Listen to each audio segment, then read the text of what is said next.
PointCrow created a custom randomized version of Pokemon Emerald and challenged me to beat a hardcore Nuzlocke, but with a twist. At the end of our playthroughs, we used our winning teams to face off against each other in a best-of-5 double battle showdown, the winner receiving eternal glory, merciless bragging rights, and a prize so coveted I dare not reveal it lest it leave you seething with jealousy for the remainder of the video. But for now, my main goal was to survive a randomized Nuzlocke, which carries with it the promise of potential danger hiding in each and every nook and cranny of the Hoenn region. I could just be strolling through Petalburg City, minding my own damn business when BAM! Roaring Moon. That's right, every Pokemon in Scarlet and Violet is also in this game, hence my starter, Roy the Roly-Coly, an infinitely better choice in my opinion than Coughing or Ditto. Putting the Roy in Destroy, he obliterates the Minccino harassing Professor Birch, and with that, our Nuzlocke adventure begins. Now, this randomizer is part of the 2026 Nuzlocke Invitational, an event where 8 streamers are coached through their first Nuzlocke and then face off against each other in a VGC-style in-person tournament. I was one of the coaches and paired with the incredible FrostPrime, but that journey is a story for a different time. Nevertheless, this information is important for this story as well, because the randomizer has been specifically optimized for an efficient playthrough. We're talking a port-a-PC for immediate heals, built-in level caps that can be reached with a single button click, and the removal of almost every story element in the game. The result is a streamlined challenge that, in theory, can be beaten in just a few hours. In theory.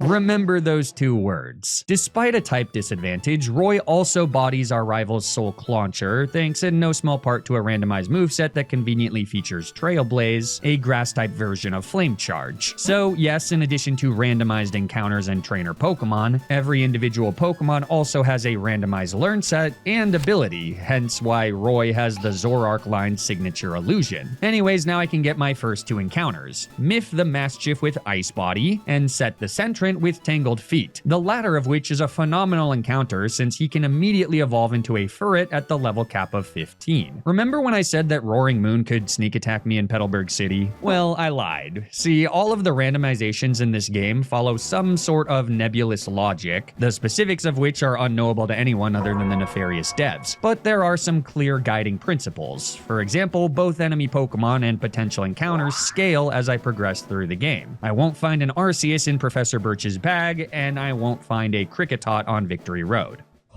Movesets also follow some sort of logic, with stab moves being more favored throughout the learn set, and low base powered moves occurring more often at lower levels. All this to say, Set the Furret, as a fully evolved Pokemon, dog walks 90% of the trainer battles in this early section of the game. And that's good because the way this game works is that even though there are actually very few mandatory trainers, each route has been revamped to feature optional trainers that can be fought to gain access to items, which, as you probably guessed, are also randomized. And collecting all the discarded Pokeballs scattered around Hoenn like the early days of a Wally prequel is well worth my while, since in addition to being potentially useful held items, they can also be randomized into one-time use TMs that can be learned by any Pokemon. The potential for any given item is insane, but most of the time it's useless garbage. Anyways, en route to Rustboro City, I pick up Ching the competitive Chingling, Vix the Voltabsorb Alolan Vulpix, Osh the Oddish with Trace, and a water-loving Lechonk.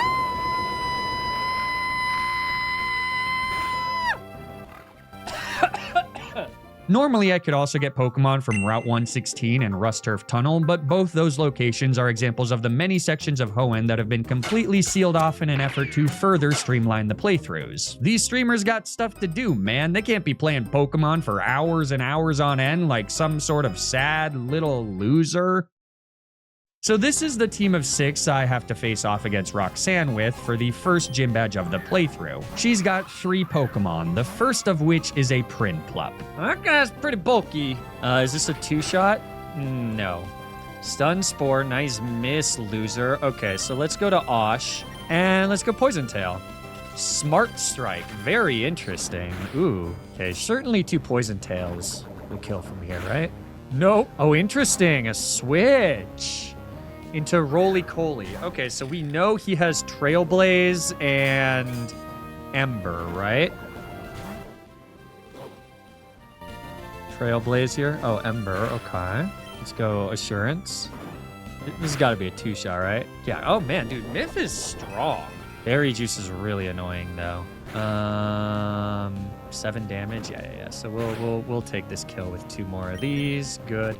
Oh my God, Roxanne, you're cramping my vibes. Thankfully, that's really all she's able to do. Myth can finish off Roly-Coly, which brings in Sawaddle. A little scary since he certainly has a super effective bug move, but randomizers generally favor aggressive plays, so I have Myth go for a ballsy bounce, which graciously connects for the quad effective Oko. Last is the Prinplup again, who Set ultimately finishes off with a cut. The reward for beating Roxanne, in addition to a quick claw, is the new level cap of 19, where all of my Pokemon can learn 2 more moves. And this ritual of learning moves at the start of every split is extremely important because once I lose a move, there's no way to get it back. So even if a move is completely useless in the playthrough, like Osh's After You, it may still be worth keeping it for the VGC matches against PointCrow. This makes for a delectable, if not extremely stressful, exercise in optimization that will become increasingly more difficult as the challenge continues. Both Roy and Ching evolve here, so my team, relatively speaking, looks pretty stacked as I arrive in Dewford Town, where there are only 3 possible encounters: Tala the Tarantula, Squet the Squavit, and Clef. Are you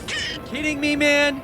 If I had a nickel for every time I fished up a shitty Pokemon that immediately blew itself up, I'd have 2 nickels, which is not a lot, but it's pretty weird that it happened twice. Well, Tala evolves into Spidoops, one of the Pokemon of all time, but I reason she's better than Vix, who is mostly physical, and decide to bring her for the fight against Brawly. But surely Set can handle this all on his own, and things start off promisingly enough as 2 cuts brings the crustacean within an inch of her life. Though since she then opts for a dive, I make the hard switch to Osh, reasoning that she can take the kill with a quick Mega Drain, which happens even after a Super Potion heal thanks to a well-timed critical hit. So, next up, ooh, a Rotom Fridge. Well, that's a fairly large leap in power level, though Roy, now a Carkol, does at least resist their Ice-type moves, and can threaten with super effective Embers. Unfortunately, Rotom also has Electro Ball, which can have a very high base power against slower Pokemon, and after a turn, it's apparent that we're getting out-damaged and are in pretty big trouble. The Electric Ice-type pairing is a famously difficult combo to counter. My team really doesn't have any good options. However, even though this looks and sounds and tastes like a Rotom Frost, this is in fact a throw because Brawly just starts going for eerie impulses, allowing Roy to rip a handful of free rock smashes that eventually trigger our foe's held BJ. This convinces Brawly to switch out and bring in his Hisuian Sneasel, who Ching rips apart like a freshly baked loaf of sourdough bread.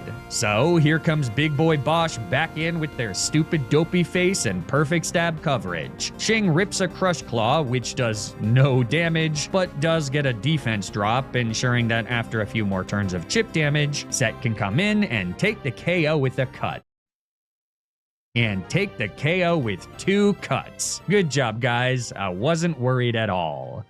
With the new level cap of 24, my Pokemon all get to learn another move, most of which are underwhelming. Squet and Osh also both evolve, adding a bit more power to the team that no longer has much of an inherent advantage to the various random trainers that litter the path to Mauville City. On Route 109, I save the life of a drowning Geodude. On Route 110, I adopt a couple of rats anyone can cook. And after an extremely underwhelming fight against my rival May, she really rolled up with a freaking Diglett and thought she'd win. I swiftly find myself in Mauville City, where there's lots of items to collect, most of which end up being TMs with various levels of utility. At some point, hoarding all these TMs like a greedy dragon on a mountain of gold will start to be a massive waste, but for now, it's hard to justify using any of the truly strong ones on Pokemon that may become obsolete by the next set of stronger encounters. Wally is a chump even with an over-leveled Pignite. Ching cooks him with a few Psybeams, letting me enter the Mauville City Gym, where the first mandatory double battle awaits. For the Nuzlocke Invitational players who have little to no Pokemon experience, this force double serves as an excellent low-risk introduction to the battle format they'll be using in the tournament. But for an expert Nuzlocker like myself, super easy, barely an inconvenience. Oh, no.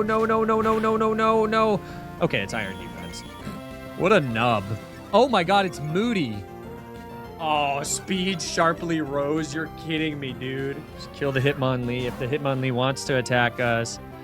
Oh, yeah, we got Moody now. That's funny. Iron defense. Okay, totally useless. Fine. Chingling hits Psybeam. Good. Well, that was fun. And speaking of fun, something I like to do for fun. Let me guess. This is just a thinly veiled segue to a sponsorship segment that you're going to ironically make fun of for how lazy it is. No, I was gonna say that something I like to do for fun is make greeting cards for my friends.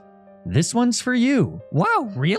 Of course not. It is absolutely a segue to the sponsor of this video, Arena Club. You read me like a book. Yeah, stupid book. Arena Club is an online marketplace where you can buy digital packs of quality graded trading cards starting at just $25. And I always need to clarify this because it's a little confusing, but even though you rip digital packs, the cards themselves are 100% real. Any card you want to keep, like my special illustration Venusaur EX, which is always really hard to show you when we're on a green screen, you can have shipped directly to your house. Or you can just leave them in your personal showroom where you can trade and sell with other users. What's really important to me is that Arena Club is super transparent about what's in their slab packs and the odds of pulling different cards, so you can make an informed decision for yourself about whether each slab is worth your money. Let's rip a Ruby pack together. You can see the Grail and Chase cards here, as well as the rest of the lineup. I recently got an Espeon, so I'm really hoping that this is some other type of evolution. An Umbreon would be cool. There's also a Mega Charizard. There's a couple of those in there, so that would be really cool. Why don't we just see what we get? And that is, wow, it's actually an Umbreon. That makes it seem staged.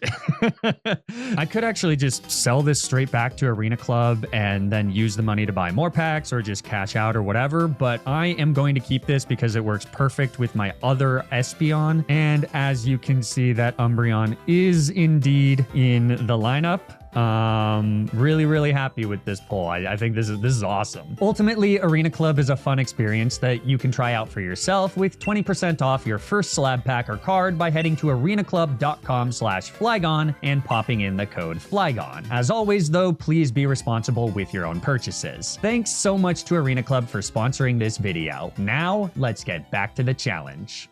At this point, by sheer number of KOs, both Ching and Set are making runs for early game MVP, though I do think the Ferret has the slight lead, and he continues his reign during the fight against Watson, using 2 retaliates to get the kill on Chansey. Honestly, a little embarrassing that we didn't just get the one shot. Chansey has like 10 base defense, but Set is more of a lover than a fighter, despite my best intentions to turn him into the latter. Against his fellow mediocre normal type, I decide to switch out to Roy, who can eat the monkey's resisted attacks and clap back with a Pyro Ball that results in either a very clutch burn or a very bad one if Ambipom has the ability Guts.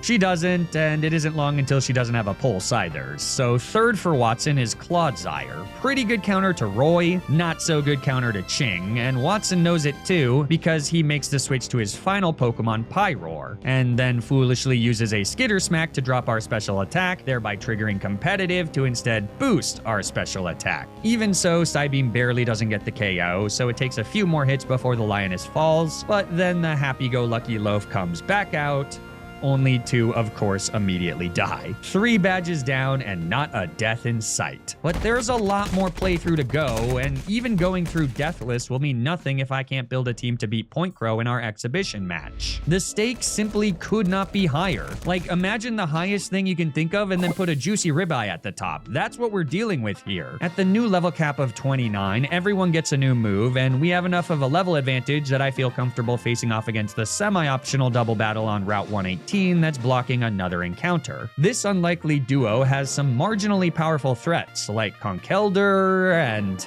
Luminion, I guess, but believe it or not, we make it through this fight in one piece, and I'm free to fish for an encounter. All right, what do we got here? Show me what we got.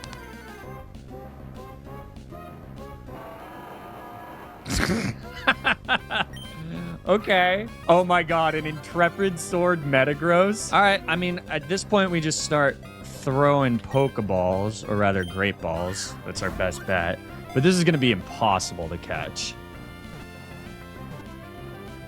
Unless you're one ball frickin' HG, baby. Let's go! So, I'm not gonna lie to you guys, a Metagross that gets an immediate +1 to their attack stat at the start of the battle kind of trivializes the mid-game. Sure, Moss's IVs are ass, and their moveset is even more ass, but it doesn't really matter when I can teach them the TM for Zing Zap, which is more than enough to sweep through the Wind Straits, who are now a mandatory gauntlet. Moss slices through all their Pokemon like a row of perfectly cooked fish fillets. Inside the Wind Strait household is a lady selling some evolution stones, so both Osh and Vix have reached their final form, forcing Squet back into the deep dark recesses of the box. If we're lucky, we'll never see from him again. Everything north of Route 110 is blocked off in this game, so it's another quick trip to Lava Ridge Town. Along the way, Hio the Hypno, Ung the Ursaring, and Ramos the Rampardos join the squad. Ung is a pretty incredible pull since he'll eventually be able to evolve into an Ursaluna. An adamant Ursaluna with Moxie.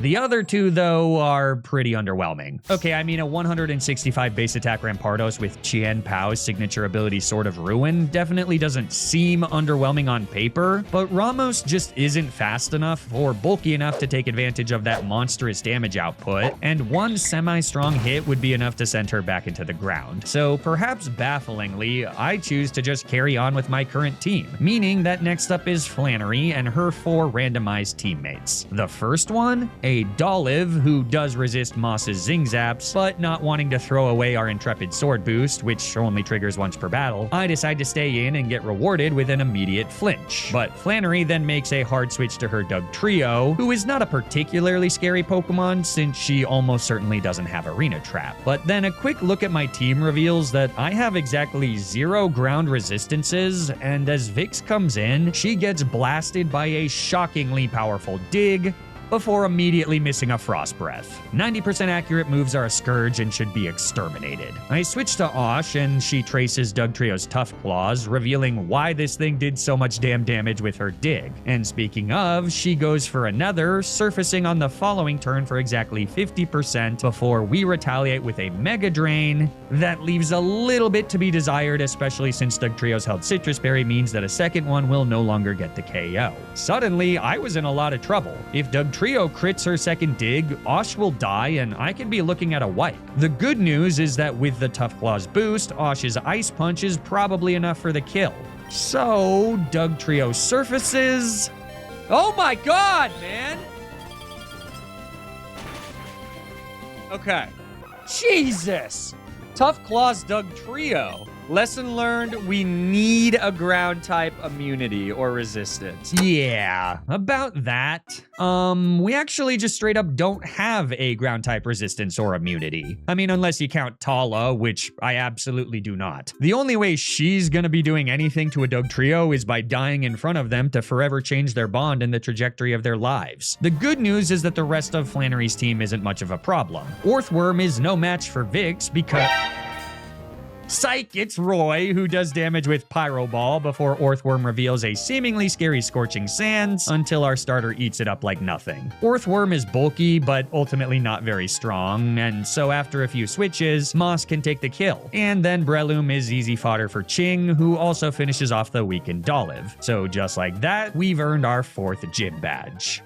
The next level cap is only a 2-level jump, but it does allow for all of our Pokemon to learn 2 new moves, and one of Moss's happens to be Iron Leaves' signature move, Psyblade, a physical 80 base power psychic type move that with Stab and the boost from Intrepid Sword is about to do some serious damage to my poor dad's randomized rejects. But first, 2 new encounters, a Galvantula from Mirage Tower, and a Slowbro from the Claw Fossil I revive in Rustboro City. The Speedy Spider is underwhelming thanks to a lackluster moveset, but Little Slow the Slowbro shows some potential with his ability Hadron Engine. He may only have 2 brain cells, but they're working overtime to generate electric terrain, which just so happens to have perfect synergy with Moss's new move Psyblade. Slowly, no pun intended, I was starting to see the formation of an extremely powerful VGC core. For now though, I continue to dance with the ones that brought me. Norman has 4 Pokemon, so it's time for Moss to get to work. I've taught him Temper Flare, which which gives us the perfect super effective move to deal with dear old dad's lead Piloswine, though she ends up being bulky enough to survive, letting her nail us with a cotton spore. And with the speed advantage, Piloswine can now go for a dig to dodge our second hit. Still no ground types, but at least Myth evolved and has fairly respectable bulk, so she can tank the hit and after a Hyper Potion heal, hit Piloswine with a massive payback that triggers the piggy's randomized ability Rattled. Fortunately, Myth is still faster and gets the KO with a second payback on the following turn. From here, it's just matching types. Ching handles Monferno, Noivern is fodder for Vix, who this time will surely connect with a Frost Breath. Nope. What? Like I said, 90% accurate moves are a scourge. Norman's final Pokemon is a Mousehold, a beautiful reminder of the family he's built. Dad, Mom, and me all together, happy and holding hands. With my family metaphorically slain, we have another small jump in the level cap, granting yet another chance for each of my teammates to learn 2 new moves, most of which are disappointing. What's really frustrating is that I'm getting a lot of special moves on my physical attackers and a lot of physical moves on my special attackers. Fix your game, Eric! We're off to Fortree City next, though now that I have the ability to surf, which does not require an HM to do, I can snag Coffee the Comfy from Route 105 and Haas the Heracross from New Mauville. Finally, a halfway decent ground type resistance. Now, Route 119 has the most optional battles of any route in the game so far, almost all of which Moss can solo, and the reward, as usual, is a hodgepodge of items. Most are useless, but some are pretty good, including my first feather. See, in this randomizer, you do not gain effort values from defeating Pokemon, but you can get them through feathers and vitamins, both of which have been boosted to do a little more than in the standard games. These stat bumps could very well be the difference maker in my showcase against PointCrow, so as tedious as it can be to collect every single item, it is obviously worth it for even just a couple of feathers. In the Weather Institute, I'm gifted a Crawdaunt named Crunt, who with Magic Bounce and a fairly solid moveset would be pretty damn good if he weren't a Crawdaunt. Cursed by mediocre stats, Crunt has a fairly low genetic ceiling. East of Fortree City, I get the final encounter of the split, John the Jolteon, the perfect speedy electric type to take advantage of Slow's electric terrain. And his ability Fairy Aura even grants an almost stab boost to fairy type moves, so this is a phenomenal encounter even though he further compounds our crippling weakness to ground type moves. For now though, John stays in the box as we head to the Fortree City gym, where another mandatory double battle awaits. It seems like these fights are coded to have fully evolved Pokemon, making them marginally harder than your standard random trainers. Vix is in clear danger here, so I switch her out into Haas as Toxicroak nails us with a nasty poison jab that both gets the poison and does way more damage than I would have expected. Psyblade then immediately KOs our assailant, but that still leaves the Dunsparce. Shit, that's gonna kill him. Oh, we live if he doesn't get poisoned! With a single double up, our deathless streak comes to an end. And I can curse that unlucky poison as much as I want, but in reality, Haas was a greedy switch to attempt a KO on the Dunsparce on the following turn. He had the worst defense stat of any of my Pokemon, and if I was fearing a poison move into Vix, Roy would have been the much safer switch. It was an obvious mistake, and I knew it. As was saying that these fights are coded to be fully evolved because out comes dumbass Lombre to kill that theory. A combo of Assurance and Psyblade makes this a much more manageable 2v1, so then an identical double up kills both the Dunsparce and Ambipom, meaning that after a brief funeral for my only usable ground type resistance, it's time to face off against Winona. One of the things that I don't really like about randomizers is that there's no guarantee that the boss battles will be any harder than the random fights along the way, and that can make for a fairly unsatisfying narrative, but after the quick and ruthless death of Haas, I'd be lying if I said that I wasn't relieved to see Winona send out a bunch of pushovers. Doug Dimmadome, owner of the Dimsdale Dimmadome, falls to a Psyblade, Zweilos falls to a Triple Arrows, Sudowoodo falls to a few Chilling Waters, Exeggutor falls to a Payback, and a Protean Hawlucha, which was a little problematic, ultimately falls to a Photon Geyser from Roy, whose starter status has carried his continued inclusion on the team. Fortunately, with a massive jump in the level cap all the way to level 42, 2, he can finally evolve into a Colossal, which means we officially have a full-powered team as we enter the longest split of the game. Though at this point, nothing, not even the final fight against May and her full team of 6, can slow me down. And as we make our way to Moss Deep City, there's a ton of new encounters. Flawn the Flygon, don't get too excited, she sucks. A Yanmega from the Safari Zone, don't get too excited, he runs away. A Thermal Exchange Fione, a Strongjaw Klefki, a Sandforce Grimmsnarl with pure special attacking moves, a Cheek Pouch Pawmot, a Harvest Luxray, and upon rewatching the VOD, I am just now discovering that I completely skipped getting an encounter from Moss Deep City proper. Surely, though, it wasn't anything good. Motherfucker! With Phone the Fione joining the team, it's time to take on Tate and Liza. And given that my only death of the run has been during a double battle, I do need to take them seriously. They lead with a Glaceon and a Stonejourner, once again rendering Vix a fairly useless lead. So she switches out into our newest teammate as Stonejourner proves to be the speediest mon on the field, nailing Moss with a Salt Cure. Glaceon is also speedy enough to rip a soft Venoshock into Phone before our Temper Flare brings her into the red. Salt Cure then does a nasty bit of chip, so I'm on a pretty short timer. I switch out to John and then try to rip a Jet Punch, but Stonejourner reveals the ability Storm Drain, rendering Phone effectively useless as another Salt Cure comes out. Glaceon also preps for a devastating Ice Burn, which is a move that I, as a Pokemon expert, have definitely heard of before. So time for a double switch. John into Vix and Phone into Roy, temporarily disguised as John until we're hit with another Salt Cure. This, as you might have guessed, is not going that well. I switch Roy out into John and finally take the first kill of the fight with a Mystical Fire, though this allows Stonejourner to low kick for minimal damage. Another evolution takes Glaceon's place, but this one is a fair bit more manageable. So I split my targets, Electro Ball into Stonejourner and Frost Breath into Leafeon, though neither picks up the kill. Don't do something shitty, Leafeon. It's gonna drop my speed.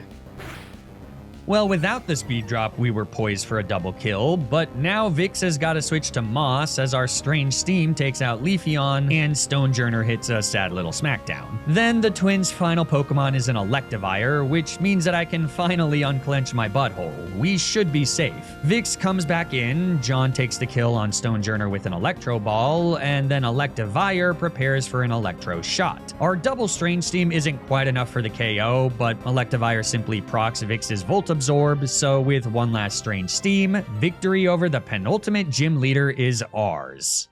As our battle ends, Tate and Liza inform me that there's some trouble at the Moss Deep Space Center, which I'm extremely confused about, given that, to my knowledge, all of the Team Aqua and Magma stuff has been completely removed from the game. However, this was, in fact, a lie, and before moving on to Sootopolis City, I do have to complete the multi-battle with Steven against Maxie and Tabitha. The good news is that he too has a level 50 Intrepid Sword Metagross, so things work out just fine. Oh, by the way, I taught Moss Glacial Lance, just in case you were wondering how much more busted they could get. As a reward for beating this fight, Steven gives me a Focus Sash, easily the best non-TM item I've gotten in the entire playthrough. And now there are a fair number of additional potential encounters, but after having to run away from a Golurk that threatens to headlong rush his way through my entire team, I decide to skip the other encounters until after I've defeated the 8th and final gym and made it to the final level cap. Now, I do end up doing some exploring, and on the way, I accidentally run into 2 more encounters since they are at the level cap and therefore unrepellable. Room the Rotom Frost and Arm the Armarouge are both solid, but nothing worth shaking up my current roster for. Entering the Sootopolis City Gym, I immediately notice that the ice puzzles have been changed, though it's nothing that Dr. One Ball PhD can't figure out. Unfortunately, all the expert puzzle solving in the world could not prepare me for something that I like to call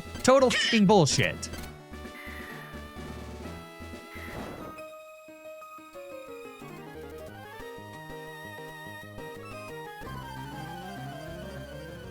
That's right, the game is hard-coded to make you fall into the basement of the gym where you are then forced to fight every single trainer in a row. But wait, it gets even better because in a transparent nod to Run and Bun, the basement of this gym is so far the only place in the game where you cannot use your Porta Heal. And since I, up until this point, always had the Porta Heal, there was basically zero reason to purchase any healing items, making this, in my opinion, a pretty stupid trap that punishes an optimal and efficient playthrough, which, as a reminder, was the intended purpose of the game. Now, admittedly, most of these trainers only have one Pokemon, and they are all quite underleveled, so it's more trolly than it is actually dangerous. And I also did end up buying a few healing items from the vending machines in the department stores, since last year those items were also randomized. So no harm, no foul. 10 minutes later, I'm back at the fight against Juan, and with 5 full Pokemon, he could be the hardest gym leader yet. But he's not. Moss kills Amoonguss, Phone kills Magmortar, Vix kills Garchomp, and then Moss comes back in to kill both Berserker and Gallade. That's badge number 8, baby. However, this now brings us to the single most important split of the run. Now, you may think that's obvious since this is the final split, but what I mean by that is that there is still a lot that I have to do before it's time to face off against the Pokemon League. Let's start with our final encounters. Venusaur the Power Spot Venusaur, Purr the Rattled Berserker, Flo the Prankster Destiny Bond Flamigo, Tora the Trace Torterra, Can the Gooey Cetitan, and Appin the Defiant Applin, who unfortunately randomly evolves into Appletun instead of Flapple. But those guys are just the appetizers. The entrees for this split are the 4 legendary loot boxes scattered across Hoenn. Specifically, it's Rayquaza and the 3 Reggies that are all guaranteed to randomize into a set pool of powerful Pokemon that include minor legendaries, mythicals, paradox Pokemon, and also slacking, I think. With the sheer power of their massive base stat totals, these things have the potential to define my champion team, especially since legendaries are also guaranteed to have 3 perfect IVs. Of course, with great potential also comes with it the chance of massive disappointment, and there's no guarantee that these guys won't have terrible movesets or abilities, or both. So it's a total crapshoot, but I need something good if I have any hopes of beating PointCrow and winning that oh-so-coveted prize. My first stop is Sky Pillar. I definitely complete the bike puzzle in one attempt, so we can skip that and go straight to the legendary reveal. Fluttermane. Now, catching these things is definitely part of the challenge here, and doing so at high enough HP will reward me with a held citrus berry, but in the case of sweet little Flute here, I do have to bring them down into the red with a few ruinations from Squet, where ultimately a timer ball gets the job done. Next up is the Regice in the Island Cave, where I find a Zarude, and not just that, but a transforming Zarude. After a few false swipes, all it takes is a single ball to bring them onto the team. So third is the Regirock encounter in the Desert Ruins. Wow. Volcanion is definitely a cool Pokemon, but I'd argue they're not a very good one, especially at a ho-hum 70 base speed. I mean, a solid ability could salvage them, but after Volcanion reveals Strength Sap for massive recovery, I get a little impatient and make what is objectively a very dumb decision. Tanus! You asshole! Why did you do that? Why did you do that? Why did you do that? I mean, in my defense, a post-mortem damage calc reveals that my intuition wasn't that off, but yeah, stupid mistake, and I guess we'll never know what Volcanion could have been. Anyways, the final legendary loot box is the Registeel in the Ancient Tomb, and since Juan did give me 1 Master Ball, I can just lob that at Screamtail for a simple 1-ball HG capture. So now's the fun part. Time to see if these also-important encounters are even any good. Flute the Fluttermane absolutely is. Timid nature, an interesting ability in Cotton Down, and very solid IVs, marred only by a somewhat mediocre moveset. Zood the Zarude has the ability Ripen, which isn't terrible, and a hasty nature is certainly solid, but likewise with Flute, their moveset is just not that impressive. Leech Seed when hitting the level cap makes things a little better, though not enough to make this feel like anything other than a disappointment. And speaking of things my parents have said to me, look at this talentless loser.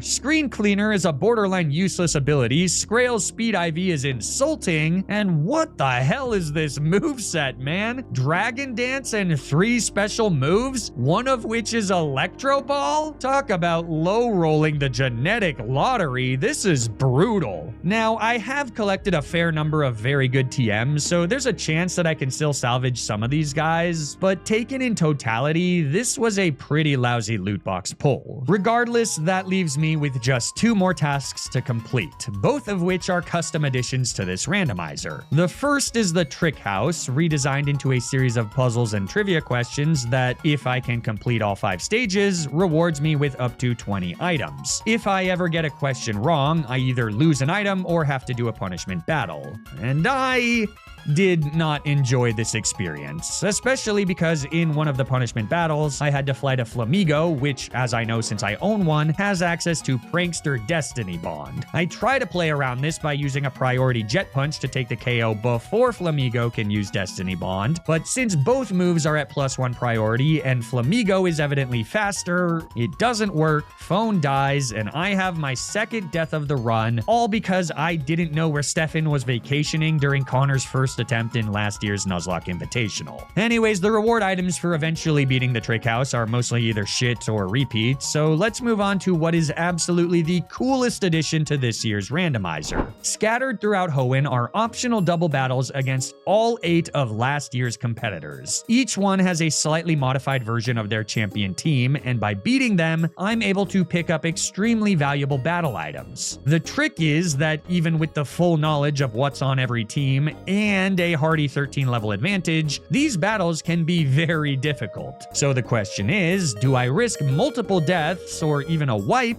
for an item that I might not even use?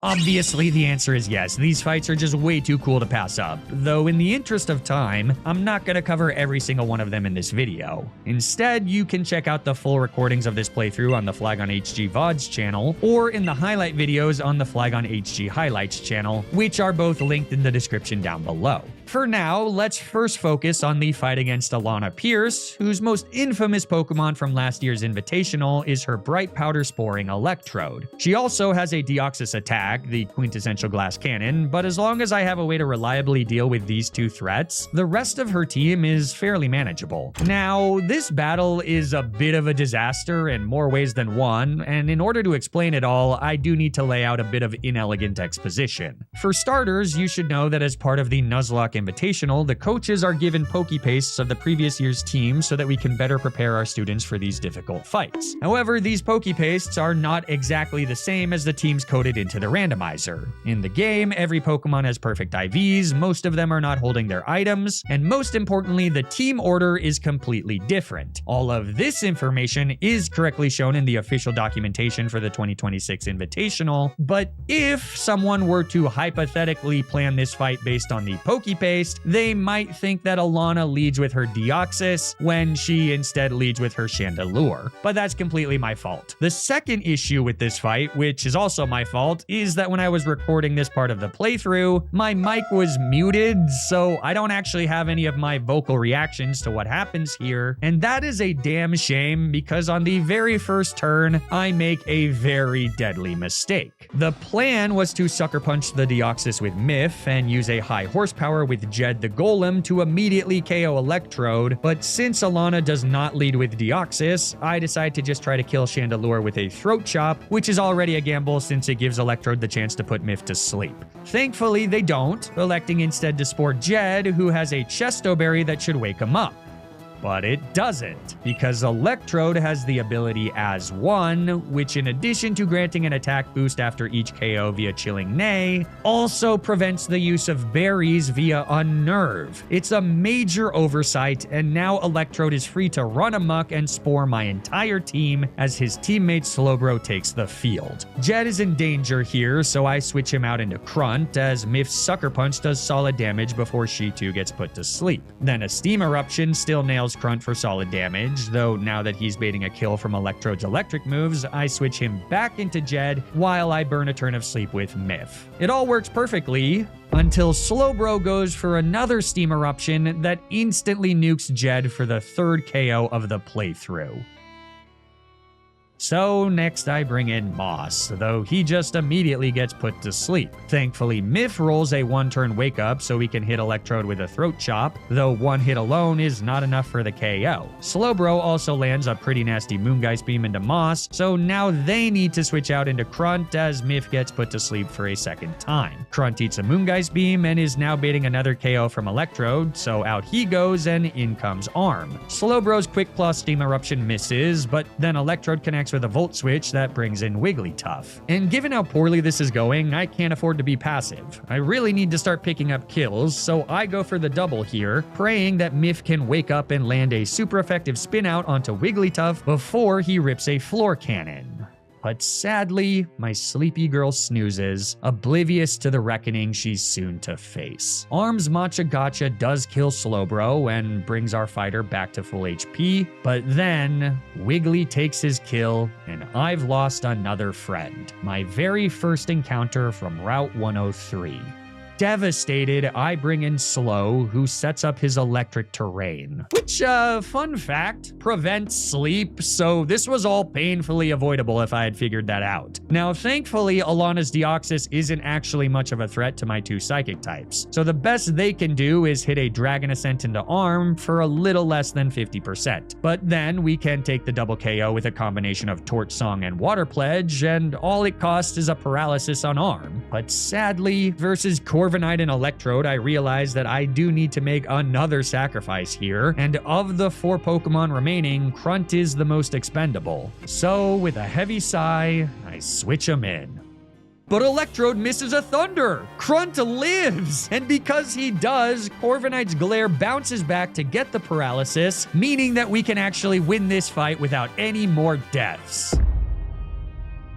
Freaking Bright Powder. Turns out Crunt doesn't live, because on the following turn, Electrode opts for a 100% accurate Volt Switch. Luckily, Arm's next Torch Song connects, so at long last, Alana's Demon falls, and Corviknight follows soon after, which means that we've won the battle. All it cost was half of my team. 3 Pokemon gone forever. At the very least, though, our reward for this grueling fight is incredible. I get the choice between 3 phenomenal items. So I settle on the Choice Scarf before heading back to the PC, where I mourn the fallen and prepare for the following fights. Alana was a wake-up call. I was being way too flippant with my prep, and if I wanted to beat the remaining fights without any more disasters, I was gonna need to sharpen up. Thankfully, many of these other fights are much easier than Alana and her evil Electrode. However, Connor Eats Pants has a choice band Slacking, who is very scary, and regrettably, the damage taken from him forces me to sacrifice Coffee to a Sunsteel Strike from his Metagross. Sad, but not exactly tragic. Coffee was neither good nor beloved, if I'm being honest. I was pretty worried about the fight against Valkyrae, since she has by far the strongest team from last year's event. Like, she has a choice band Slacking, an As1 Dragapult, a Spore Raikou, but without her items, these Pokemon are actually significantly less threatening. Sure, Astral Barrage from Dragapult is still extremely scary, and we may or may not have had to dodge a few critical hits, but eventually a victory over last year's champ is ours. Which leaves just one last fight against none other than my former student, Fuslie. A team that I built is now one that I have to destroy. She leads with her Nuzlocke MVP and Tournament MVP respectively. I lead with Moss and Torterra, the former using a Temper Flare for the clean KO on Bronzong, and the latter using Trope Kick for the clean KO on Azumarill. That brings in Lucario and Dragonite, so Tora goes for a Burning Bulwark so that he doesn't get absolutely obliterated by Dragonite's Tailwind boosted Glacial Lance, though for some reason Fuslie chooses to use Dragon Hammer on Moss. Why? No idea. But either way, our Glacial Lance picks up another KO and breaks Lucario's Shadow Shield. So in comes Hippowdon. I switch to Zood on a resisted Moongeist Beam as Tora shrugs off a Leech Life and takes the KO on Lucario with an Earth Power. Suddenly, Fuslie is down to her final 2 Pokemon, and fittingly, she starts to panic. But much like a Viper or a Corgi, Fuslie is most dangerous when she's panicked. So I need to stay sharp. There's a few more turns of Tailwind, so I switch Zood out into Garl as Kingdra uses Protect, and Tora goes for a Burning Bulwark. Hippowdon takes the bait on Tora and ends the turn with a burn, so on the last turn of Tailwind, I switch out to Vener, who gets nailed by a double up of Surging Strikes, triggering his held Rocky Helmet 3 times, and Leech Life, triggering his held Rocky Helmet once. Then Garl rips a Floor Cannon to KO Kingdra, with Tailwind expiring right in time for Vener to rip a massive Seed Flare for the 6th and final KO of the fight. My former student has failed to stop me, and after seizing my reward, a Carbos, I return to the Pokemon League, ready to finish this Nuzlocke once and for all. I take about 20 minutes to assemble my team, making sure to strike the perfect balance between a solid team for the randomized Elite Four and one that can hold its own in the VGC showcase against PointCrow. Now, is 20 minutes enough to fully think through all the possibilities and come up with the absolute best team?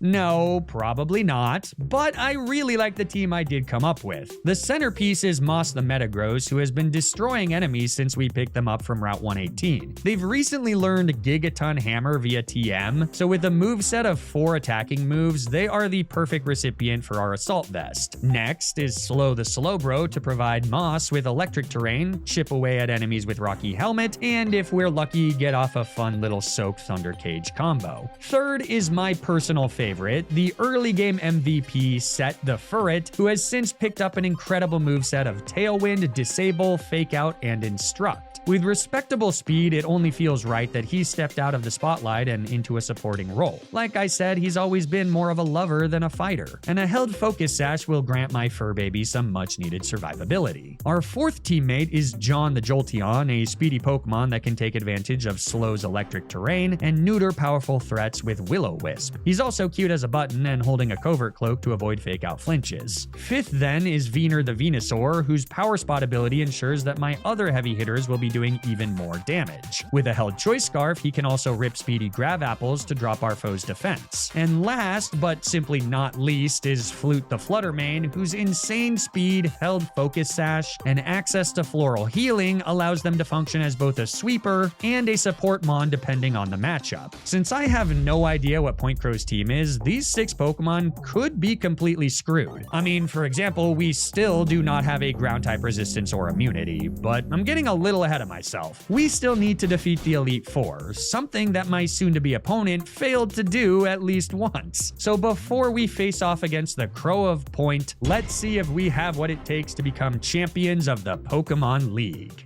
First up, Sydney, though with a massive 18 level advantage on his weakest Pokemon, he really shouldn't be much trouble. Now, to be fair, Moss does still get outsped by his lead Tauros, thankfully dodging a Will-O-Wisp, and then our Psyblade fails to pick up the KO, so by the time we get our first kill, my strongest attacker is burned, but that's fine. Saraledge falls to a Water Pledge from Slow, Galarian Slowbro falls to a Bitter Malice from Flute, and Shaman falls to a few Bitter Blades from Venusaur. Since he's locked into Bitterblade via his Choice Scarf, we do need to switch out against Swampert and then bring him back in, but once we do, a single Apple Acid is more than enough for the final kill of the first fight. Next is Phoebe, who's moderately stronger than Sydney level-wise, but equally as straightforward. Moss picks up a quick KO against Dragalge, Slow one-shots Golduck with a boosted Thunder Cage, John uses a boosted Discharge to KO a disguised Ditto, which always retains their ability Imposter, Comfey, RIP, gets absolutely destroyed by Moss's Gigaton Hammer, and then finally, Politoed gets outsped and outpowered by a pair of Psyblades for a second easy dub. So, third is Glacia, and like her co-worker, she leads with a poison type that gets immediately dusted by Moss's Psyblade. Whiscash is second, and though I consider just staying in, I decide it's mildly safer to switch to Venusaur, which does get punished as Glacia sets up a Trick Room, letting Whiscash hit a Sandsear Storm that causes a burn, thereby preventing us from getting the clean KO with a Grab Apple. Way to play to your outs, Glacia. That was impressive. She also switches out on the following turn, choosing to bring in her Calyrex, so I follow suit, bringing Moss back in on Calyrex's own pair of Grab Apples before getting the KO with a Glacial Lance. Whiscash now comes back in, but with Trick Room gone, another Glacial Lance is enough to finish her off. This brings in Clodsire, but without my Intrepid Sword boost, I don't want to risk missing out on the KO, so it's off to Slow, who uses a combo of Rocky Helmet Chip post Drill Run and a massive Psychic to get the quick KO. That means that last is Revavroom, a man after my own heart with that quad ground type weakness. I decide to hit him with the Soaked Thunder Cage combo, which doesn't quite pick up the KO thanks to his incessant Strugel Boojles lowering our special attack. I guess Glacia just really wanted that pronunciation to get into the video. But after a few more turns, Revavroom does eventually fall, and we've made it to the final member of the Elite Four. Drake is notorious for having incredibly powerful Pokemon that still fold to a single move, so let's see if his randomizers fare any better. I mean, Mesprit seems like a good start, until we actually just outspeed and take the kill with a single Gigaton Hammer. Get bonked, bozo. But of course, his second Pokemon is pretty much the perfect counter to Metagross. And a quick look reveals that my team doesn't have a lot of answers to the dark fire-type Chi-Yu. I start with a switch to slow on what gratefully ends up being an eruption instead of a dark-type move. Bit of a gamble there. But then... Fiery Wrath. Okay, I need you to live this, buddy. I know Chi-Yu's scary, but he doesn't have his ability. Okay, don't flinch, don't flinch. Good job, Slow! My goat! Oh my god, that was horrifying. Yeah, it was, and it ain't over yet, because out next is Seviper.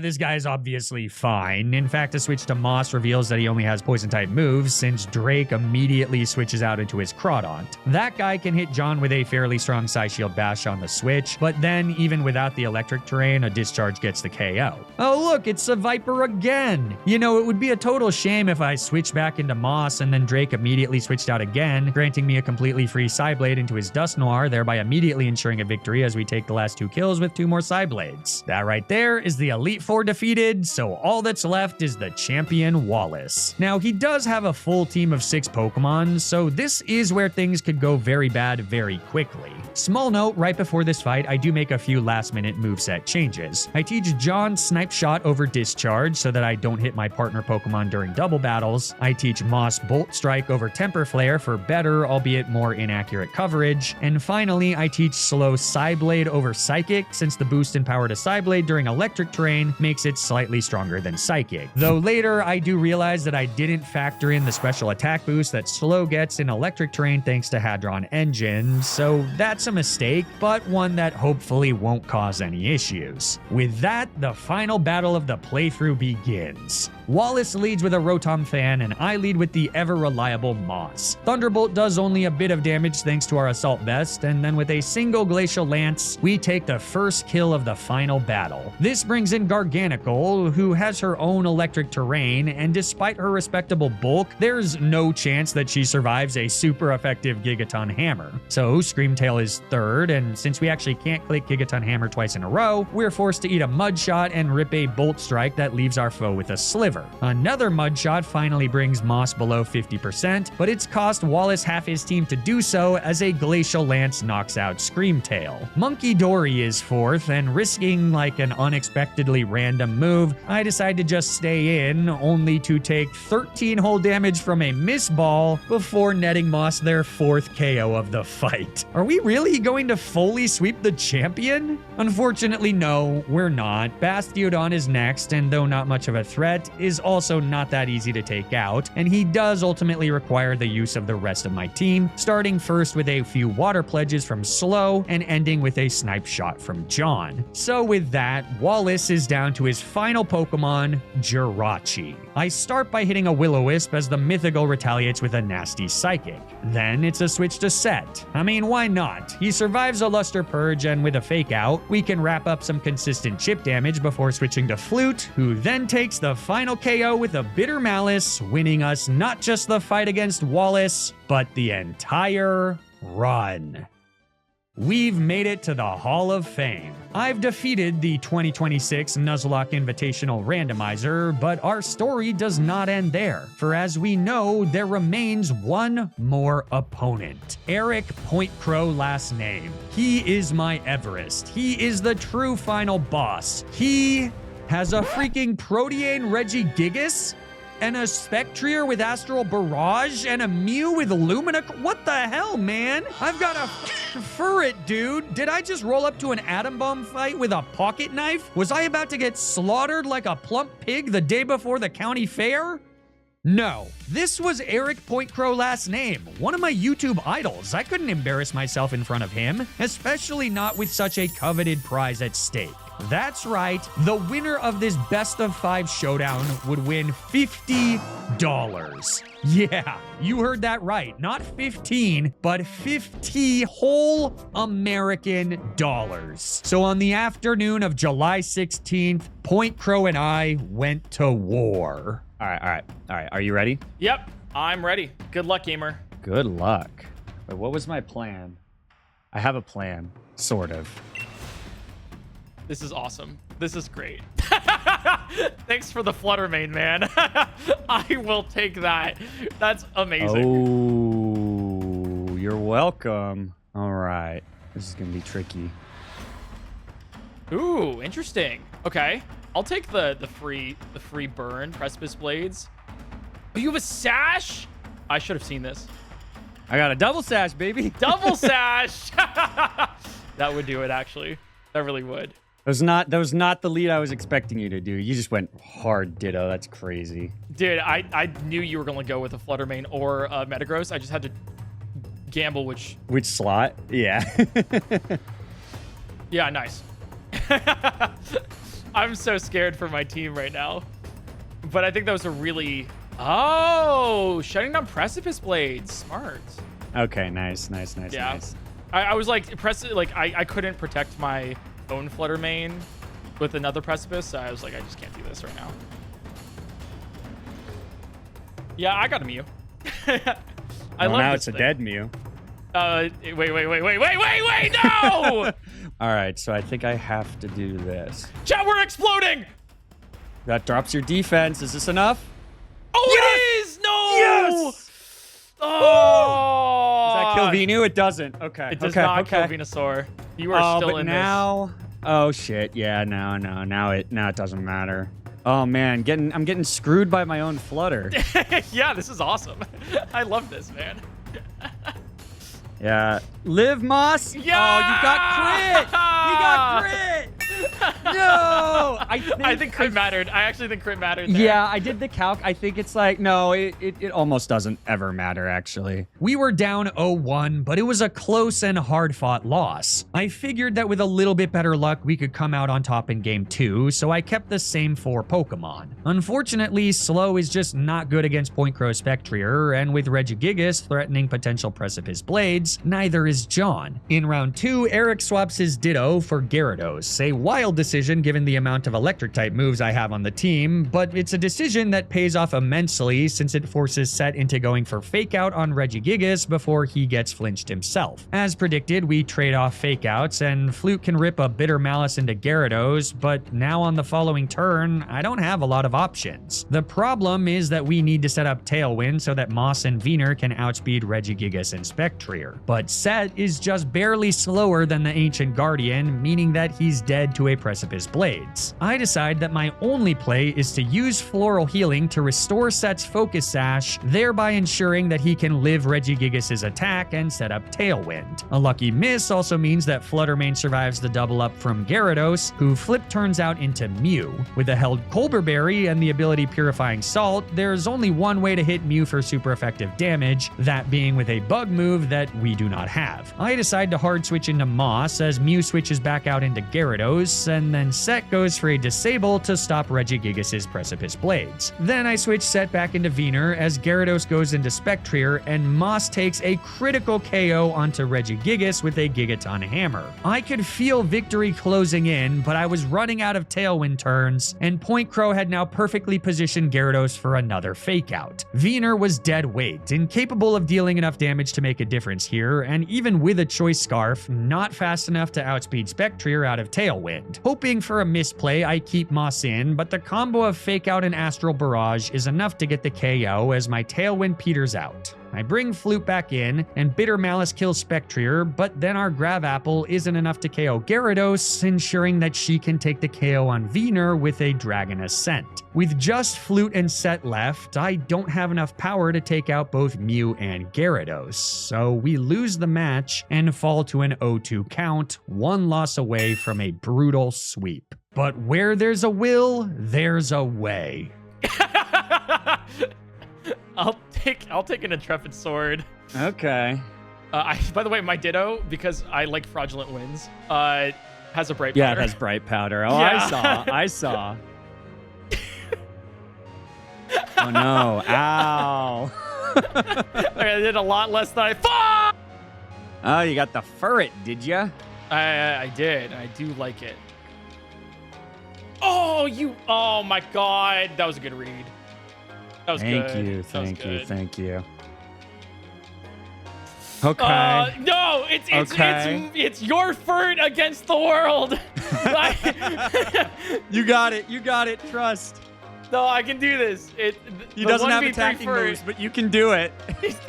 He has. I can win through struggle. Yeah. Oh, my I got God. one! 1-2 now because PointCrow got greedy and tried to rip a normal gem-boosted explosion. Is that sort of a hollow victory? Maybe, but it's given me the chance to stage a glorious comeback, and I was gonna take it. Okay, Metagross Furret. Okay. Interesting. Are you going to fake out? You going to Tailwind? Am I gonna fake out? Am I gonna tailwind? You can also swap. You can do a lot of things here. I'm kind of scared of your team currently. That Metagross is disgusting. Like, it's so bad. Yeah, that's what I thought. And we've done nothing this turn. And now we're still here. Oh. Okay, Tailwind into Gigaton. Oh, Yeah. you did read it. Damn it. This is the idea. Yeah, you Instruct. really do instruct. Yep. Yeah, that's what it is. Damn it. Oh, this sucks. I can't win from this, I think. Yeah, I don't think it's there's enough time, unlikely. yeah. Unless, imagine. Unless. No, so imagine like a paralyzed forever kind of thing. Damn. Okay. I see. Okay. I see you. You are seen. My eyes back. are locked on Dude. you. It's 2v2. Okay, 2v2. Here we go. Now, that first win may have been an explosion-fueled fluke, but this was a full-throated victory, and all of a sudden, the series was all tied up. I had momentum on my side, but if the last 4 battles had taught me anything, it's that this matchup can be won on a single turn or even by a single lead. So, as our 5th and final battle begins, my heart is racing at 1,000 miles a minute. All right, let's do it. Oh, okay. I get a Furret. Interesting. Okay. Okay, I get your Furret. Smart. Yep. It's just not a good. Oh, it's purifying salt. It's purifying salt. Yeah, it doesn't and take you anything. get tailwind. Interesting. Yeah, that's what I thought. Yeah. Yeah, I didn't know my speed stuff. Yeah, that's fine. It's important. Let's see what happens.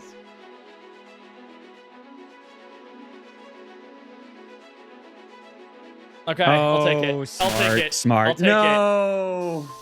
With that full paralysis, any hope I have of winning this game is over. PointCrow still has his full team left, and without a speed advantage, we have no shot of clearing through Spectrier and Regigigas and Mew. Just a few turns later, as the dust on the battlefield settles, my defeat is written into stone. 1 win away from an epic comeback and a triumph over the villainous PointCrow. We just didn't have enough answers for the combination of Spectrier and Regigigas. Maybe a better built team or a better piloted one could have seized the victory, but in the end, I'm proud of what these guys put together against a team filled with 50% legendaries and mythicals. Set got to instruct Moss into a double Gigaton hammer, John landed a clutch Will-O-Wisp, and even though it didn't quite work out, I do love that floral healing play to restore my focus sash. It's a bit of a bummer that Slow had to stay on the bench for the whole time, but who knows? Maybe there will be more outings with this team in the future. Only time will tell. For now, thank you so much for watching and for all the support FrostPrime and I have received throughout the Nuzlocke Invitational. If you enjoyed this video, be sure to leave a like and subscribe to the channel. Or don't, I don't know, but stay tuned for more Nuzlocke content, and until then, remember to always, always, always